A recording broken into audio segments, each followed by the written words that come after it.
your money. Personal finance workshop on mutual funds on December 7th and 8th. Register now.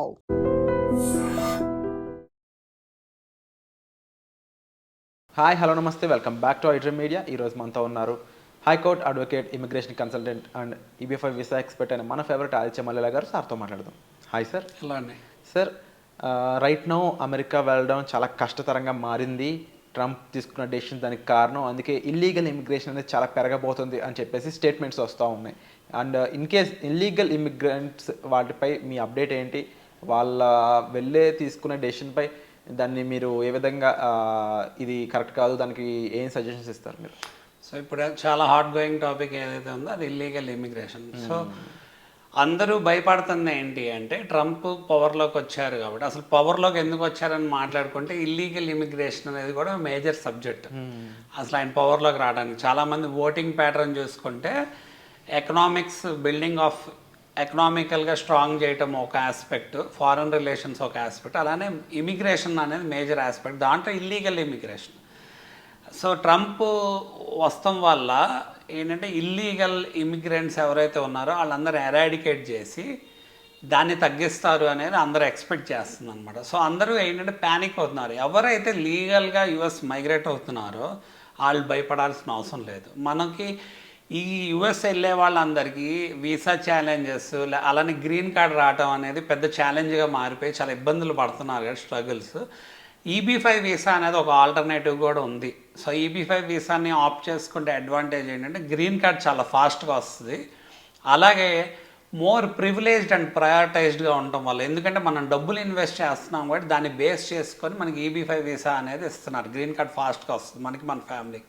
So ఈ డబ్బులు ఏదైతే invest చేస్తున్నా ఆ డబ్బులు వెనక్కి వస్తాం జరిగిద్ది కదా. సో ఆ డబ్బుల్ని ఫారిన్ ఇన్వెస్ట్మెంట్ ఫండ్గా గుర్తిస్తున్నారు. గుర్తిస్తాం అంటే మనం ఒక హై ప్రివిలేజ్డ్ ఇన్వెస్టర్ కింద గుర్తించబడుతున్నాం కాబట్టి చాలామంది అడుగుతారు ఏంటి ఈబీ5 మీద వెళ్తే ఏదైనా ట్రావెల్ రెస్ట్రిక్షన్స్ కానీ లేదా ఇల్లీగల్ ఇమిగ్రేషన్ కింద ఏమైనా వస్తుందా అంటే నేను అంటాను నవ్వి, ఇది ఏదో నేను పెట్టింది కాదు. సో అక్కడ యుఎస్ ఫెడరల్ గవర్నమెంట్ పెట్టింది. సో ఏంటంటే మనం ఇన్వెస్ట్ చేసే మనీ కూడా ఫెడరల్ గవర్నమెంట్ ఆథరైజ్ చేసిన ప్రాజెక్ట్స్లోకి వెళ్తాయి. United States citizenship service and immigration service authorize చేసి. సో అవి కూడా ఏంటి చూసుకొని జాగ్రత్తగా ఇన్వెస్ట్ చేయాలి. అవి మళ్ళీ వెనక్కి వస్తాం జరిగిద్ది. నెక్స్ట్ 3 to 5 yearsలో మీ ఎంటైర్ ఫ్యామిలీకి గ్రీన్ కార్డ్ ఫాస్ట్గా వస్తాం జరిగిద్ది అని మనం మాట్లాడుకుంటున్నాం. సో ఇలాంటి struggles, visa challenges, work challenges, green card రావడానికి ఛాలెంజెస్ ఉన్నాయి కాబట్టి ఈ ఈబీ5 వీసాని ఆప్ట్ చేసుకోగలిగితే త్వరగా వాళ్ళ గోల్ అచీవ్ చేయడానికి మార్గం ఉంది అని చెప్పేసి మనం చెప్పుకుంటాం కూడా జరుగుతుంది కదా, ఎడ్యుకేట్ చేయడం. అయితే ఇప్పుడు చూసుకుంటే ఎవరైతే లీగల్గా వెళ్తున్నారో లీగల్గా వెళ్ళే వాళ్ళకి ఏం ప్రాబ్లమ్స్ ఉండవు. సో లీగల్ అనగానే వ్యాలిడ్ వీసా స్టేటస్ మీద వెళ్ళే వాళ్ళకి. సో మనం వ్యాలిడ్ వీసా స్టేటస్ అనగానే చాలా ఆస్పెక్ట్స్ మాట్లాడుకోవాలి. మధ్యలో చాలామంది స్టూడెంట్ వీసా మీద వెళ్తున్నామని చెప్పి అక్కడ బ్లాక్ లిస్టెడ్ ఆల్రెడీ చేయబోతున్న కాలేజెస్కి వెళ్ళారు. అంటే ఏంటంటే ఏదో ఒక కాలేజ్లో వెళ్తే చాలు అన్న ఉద్దేశంతో వెళ్ళారు. వెళ్ళాక ఏమైంది, కాలేజెస్ని బ్లాక్ లిస్ట్ చేశారు. దానివల్ల వాళ్ళు అక్కడ ఇబ్బంది పడ్డారు. అప్పుడు వాళ్ళు ఏంటి ఇల్లీగల్ ఇమిగ్రెంట్స్ కింద అయిపోయే సిచ్యువేషన్ ఉండొచ్చు. లేకపోతే కాలేజ్ బ్యాన్ అయింది అనుకోండి, వాళ్ళకి ఏంటంటే అసైలం కింద అలా ఏమన్నా కన్వర్ట్ అయ్యే అవకాశం అయినా ఉండొచ్చు. బట్ వాళ్ళు స్టేటస్ కోల్పోయే అవకాశం ఉంది కదా, వాళ్ళు మళ్ళీ ఎడ్యుకేషన్ ఆప్ట్ చేయాల్సిన సిచ్యువేషన్ ఉంటుంది కదా, మళ్ళీ చదువుకోవాలి కదా, డబ్బులు పోగొట్టిన సిచ్యువేషన్. సో అలానే మనం ప్రీవియస్ హిస్టరీ చూసుకుంటే చాలామంది ఫేక్ డాక్యుమెంట్స్ పెట్టి వెళ్ళారు.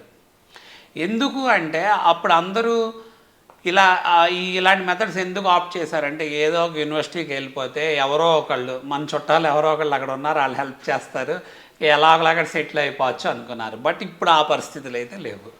సో మేజర్గా ఫోకస్ చేస్తుంది కూడా ఇల్లీగల్ ఇమిగ్రేషన్ మీద. ఎందుకు ఇల్లీగల్ ఇమిగ్రేషన్ మీద ఫోకస్ చేస్తానంటే ఇల్లీగల్గా కంట్రీలోకి బార్డర్స్ని క్రాస్ చేసి ఎంటర్ అయిపోతున్నారు జనాలు. లేకపోతే ఏదో ఒక స్టేటస్, ఇప్పుడు విజిట్ వీసా, అసలు విజిట్ వీసా పర్పస్ ఏంటి అనేది వదిలేసి విజిట్ వీసా మీద టూరిజం పర్పస్కి వస్తున్నామని చెప్పేసి అక్కడ ఓవర్ స్టే చేసి అక్కడే ఉండిపోయారు అనుకో. సో అది కూడా కైండ్ ఆఫ్ ఇల్లీగల్ ఇమిగ్రెంట్ కింద క్లాసిఫై అవుతారు కదా. సో చాలామంది అక్కడికి వెళ్ళి ఇప్పుడు స్టూడెంట్ వీసాసే తీసుకోండి, స్టూడెంట్స్ అందరూ వెళ్ళి ఇల్లీగల్గా పార్ట్ టైమ్స్ చేస్తున్నారు, రెస్టారెంట్స్, హోటల్స్, గ్రాసరీస్ ఇలాంటి వాటిల్లో. సో మనం ఇల్లీగల్ ఇమిగ్రేషన్ గురించి మాట్లాడుకున్నాం కాబట్టి మెక్సికో బార్డర్ని యూజ్ చేసుకొని చాలామంది ఎంటర్ అయిపోతున్నారు యుఎస్లో అని చెప్పి అక్కడ వాల్ కూడా ఒకటి ఆల్రెడీ ఎగ్జిస్టింగ్ వాల్ ఏదైతే బార్డర్లో ఉందో అది కట్టిన దాన్ని ఇంకా రీబిల్డ్ చేయటం జరిగింది. సో ఈ ఇల్లీగల్ ఇమిగ్రెంట్స్ ఇంతకుముందు వస్తుంటే కొంతవరకు చూసి చూడనట్టు ఉండేవాళ్ళు ఒకప్పుడు. ఎందుకు అంటే అక్కడంతా మనకి కంట్రీలో తీసుకుంటే యుఎస్లో ఇది బిజినెస్ ఓరియంటెడ్ కాబట్టి ఎవరైతే డిఫరెంట్ బిజినెసెస్ కానీ కంపెనీస్ కానీ ఎస్టాబ్లిష్ చేస్తారు లేదా ఇండస్ట్రీస్ ఎస్టాబ్లిష్ చేస్తారు అనుకో, వర్కింగ్ క్లాస్ పీపుల్ కూడా ఉండాలి కదా. ఇప్పుడు ఏంటంటే హార్డ్ జాబ్స్ ఉంటాయి కొన్ని, అలాంటి వర్క్ చేసే వాళ్ళు ఉంటారు కాబట్టి వాటిల్లో కొంతమంది అబ్జర్వ్ అయ్యేవాళ్ళు. బట్ ఇది ఎక్కువ అయిపోయింది బాగా. ఇప్పుడు ట్రంప్ అసలు పవర్లోకి వచ్చింది కూడా మెయిన్ ఆయన మేనిఫెస్టోలో ఉంది కూడా ఇల్లీగల్ ఇమిగ్రేషన్ మీద రూల్స్ తీసుకొస్తాను, రెగ్యులేషన్స్ తీసుకొస్తాను, అలానే ఇమిగ్రేషన్ లాస్ అన్ని ఫైన్ ట్యూన్ చేసి స్ట్రీమ్లైన్ చేసి స్ట్రిక్ట్ చేస్తాను అనేది అందరికీ ఇక్కడ ఇది అవుతుంది. సో ఇల్లీగల్ ఇప్పుడు ఆల్రెడీ కెనడాకి అండ్ మెక్సికోకి అనౌన్స్ చేయడం జరిగింది, మీరు బార్డర్ జాగ్రత్తగా చూసుకోకపోతే మీ మీద ఆంక్షలు విధిస్తాను అని చెప్పడం కూడా జరిగిందన్నమాట. స్ట్రిక్ట్గా వార్న్ చేశారు. ఎందుకు అంటే ఆ కెనడా మెక్సికో నుంచి బార్డర్స్లోంచి ఎవరైనా వచ్చేస్తున్నారు అనుకోండి, యూఎస్ ఎంత సెక్యూరిటీ తీసుకుంటుందో ఆ కెనడాను మెక్సికో అంత తీసుకోవట్లేదు అనేది అక్కడ ఉన్న జనరల్ ఎజంప్షన్. ఎందుకు అంటే మెక్సికోలో కార్టెల్స్ అని ఉంటారు, అంటే ఒక మాఫియా ఉంటారు, వాళ్ళకి డబ్బులు ఇస్తే వాళ్ళు ఏంటంటే బార్డర్ దాటిస్తారు అన్నట్టు. అలానే కెనడాలో కూడా సేమ్ పర్పస్. అలానే డ్రగ్స్ కూడా వచ్చేస్తున్నాయి, ఇల్లీగల్గా డ్రగ్స్ ట్రాఫికింగ్ చేస్తున్నారు కెనడా మెక్సికో బార్డర్స్ నుంచి, అవి యూఎస్లోకి ఎంటర్ అవుతున్నాయి. మోర్ ఓవర్ ఏంటంటే మీకు చైనా నుంచి కూడా ఈ మెక్సికో చైనా కెనడా మీద ఇంపోర్ట్స్ ఎక్స్పోర్ట్స్ పరంగా ఎక్కువ ట్యాక్స్ విధిస్తా అంటున్నాడు. ఎందుకు అంటే ఏవైతే వస్తున్నాయో ప్రొడక్ట్స్ వాటిల్లో ఏంటంటే చైనా నుంచి కూడా మనకి మెడిసిన్స్ రూపంలో డ్రగ్స్ అలాంటివి వస్తాం అనేది ఐడెంటిఫై చేయడం జరిగింది, హెరాయిన్ అలాంటివి వస్తాయి అని చెప్పి. సో దానివల్ల ఎక్కువ డ్రగ్ ట్రాఫికింగ్ పెరిగిపోతుంది. అలానే ఇల్లీగల్ ఇమిగ్రెంట్స్ వల్ల వెపన్స్, ఆర్మ్స్, లేకపోతే ఏంటంటే హ్యూమన్ ట్రాఫికింగ్ లేదా సెక్షువల్ అబ్యూస్, ప్రాస్టిట్యూషన్కి వాడుకుంటాం, చైల్డ్ ట్రాఫికింగ్ జరుగుతుంది. ఎందుకంటే చిల్డ్రన్ తీసుకెళ్ళిపోయి అడాప్షన్ చేయడం, లేకపోతే వాళ్ళు మళ్ళీ ఆ ఇల్లీగల్ ఇమిగ్రెంట్స్గా ఉండి థ్రెట్గా మారే సిచ్యువేషన్ ఉంది కదా. సో కంట్రీ యొక్క ఇంటర్నల్ సెక్యూరిటీ అనేది చాలా ఇంపార్టెంట్ ఆస్పెక్ట్. ఎందుకంటే వీళ్ళు బార్డర్ ప్రొటెక్షన్ ఫోర్స్కి చాలా డబ్బులు ఖర్చు పెడుతున్నారు. అలానే ఇల్లీగల్గా ఎవరైనా వచ్చిన వాళ్ళకి అక్కడ రూల్స్ చాలా స్ట్రిక్ట్గా ఉంటాయి కదా, వాళ్ళు ప్రొటెక్షన్ హోమ్స్ అనేవి ప్రొవైడ్ చేయడం జరుగుతుంది. సో ఈ డబ్బులన్నీ ఏంటంటే ఎవరైతే యుఎస్లో ఉన్నారో వాళ్ళు ఒక ట్యాక్సెస్ నుంచి డిడక్ట్ అవుతున్నాయి కదా. సో ఇదంతా దానివల్ల చాలా డబ్బులు పోతున్నాయి కాబట్టి దాని మీద సీరియస్ లీగల్ మెజర్స్ తీసుకోవాలి, అప్రాప్రియేట్గా దాన్ని ఫైన్ ట్యూన్ చేసి దానికి ఒక రూల్స్ అండ్ రెగ్యులేషన్స్ తీసుకురావాలని చూస్తున్నారు. సో అందుకే ఈ నేషనల్ ఒక ఎమర్జెన్సీ తీసుకొచ్చే సిచ్యువేషన్ ఉంది. నేషనల్ ఎమర్జెన్సీ ఎలా అయితే మనకు వచ్చిందో అలా ఎమర్జెన్సీ తీసుకొచ్చి రూల్స్ అవన్నీ పెట్టి, సో ఎవరైతే ఇల్లీగల్ ఇమిగ్రెంట్స్ ఉన్నారో వాళ్ళని ఐడెంటిఫై చేసి వాళ్ళని డిపోర్ట్ చేసే సిచ్యువేషన్ ఉంటుంది అని చెప్పి ఇప్పుడు అనుకోవటం జరుగుతుంది అనమాట. సో ఓవరాల్గా ప్రస్తుతం అప్డేట్స్ అయితే ఈ విధంగా ఉన్నాయి.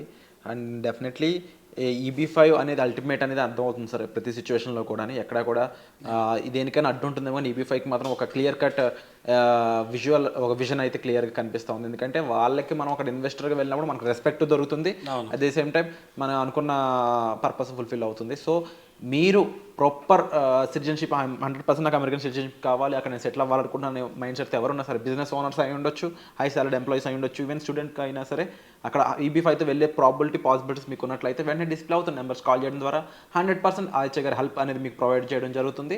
ఇక్కడ స్టార్ట్ దగ్గర నుంచి అక్కడ సిటిజన్షిప్ వచ్చే ఈ 7-8 ఇయర్స్ వరకు మీకు 100% ఫుల్ సపోర్ట్ అనేది ప్రొవైడ్ చేయడం జరుగుతుంది, ఇంక్లూడింగ్ ఎంబసీ సపోర్ట్. సో దీనికి సంబంధించిన డీటెయిల్స్ కోసం మీరు డిస్ప్లే అవుతున్న నెంబర్స్ కాల్ చేసి పూర్తి వివరాలను తెలుసుకోవచ్చు. ముఖ్యంగా అమెరికాలో ఎవరైతే రిసైడ్ చేస్తున్నారో వాళ్ళు ఈ వీడియో చూసినట్లయితే మీకు అక్కడ ఉన్న సిచ్యువేషన్స్లో ఏదైనా ఇబ్బందికరంగా ఉందా, మీకు ఒక సపోర్ట్ కావాలి అనుకున్నట్లయితే వెంటనే డిస్ప్లే అవుతున్న నెంబర్స్ కాల్ చేసినా సరే అక్కడ విషయాల నుంచి కూడా ఆదిత్య గారు 100% డౌట్ సాల్వింగ్తో పాటు ప్రాబ్లమ్ సాల్వింగ్ కూడా చేస్తారు. సో తప్పకుండా wonderful help sir. Thank you so much. Thank you.